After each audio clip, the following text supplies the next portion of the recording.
Hey everyone, Rob here.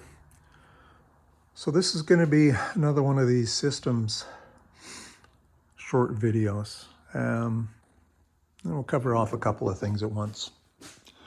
So now that the rear bulkhead is in place, this allows the fuel cell to go in. So it is a wedge-shaped fuel cell. Sits between the driver and the engine. This is standard design for this car.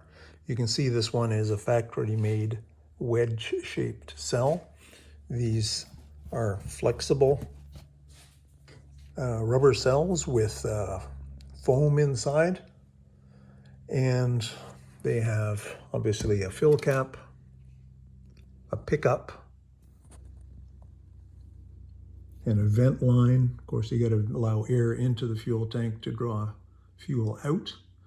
And the vent line has a check valve in there, so if the car goes upside down, it won't leak fuel everywhere. This is a very small tank. It's actually smaller than the one the car came with. That one was getting old and dried out and cracked, and I could not find the exact same one. Could have had one custom made, but that would cost way too much money. So this is a 15-liter tank. And honestly, for the races we do, it's sufficient. I just fill it up completely full every time. Now, it sits there, and we'll show you the cover in a minute. So the fuel line comes out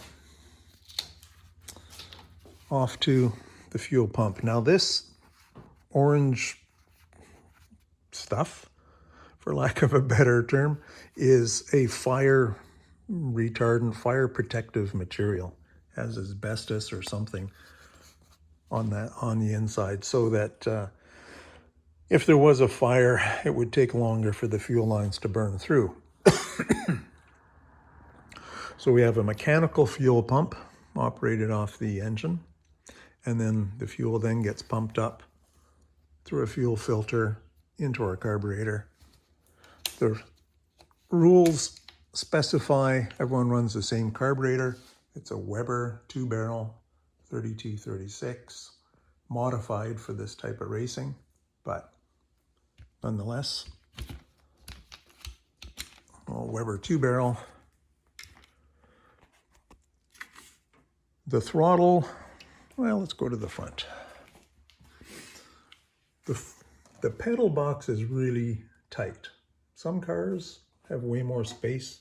This one's super tight. So here's the gas pedal. It has a stop at the front. It has anti-skid grippy material on the pedal. And it runs through a push-pull cable. Let's look at it this way.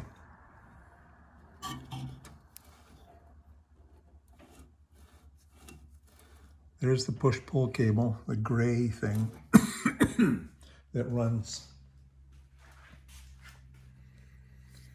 down the side of the car. Routed very carefully. A little hard to see in the dark here. Comes up at this point into here and pulls our carb linkage. There are two heavier return springs because, God forbid, one spring breaks and that's the only one you have. There's a chance the throttle will stick wide open, which could be problematic to say the least. What else can we say about fuel? Well, yes, we do have something else. This lovely piece of material, I made a new one of these this year. Hang on while I try to do this one-handed. This is the seat back. And this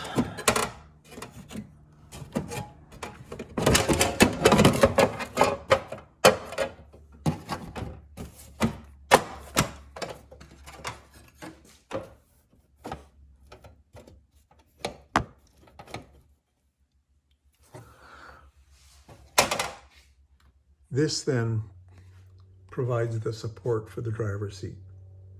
There are angle irons on either side that take the weight.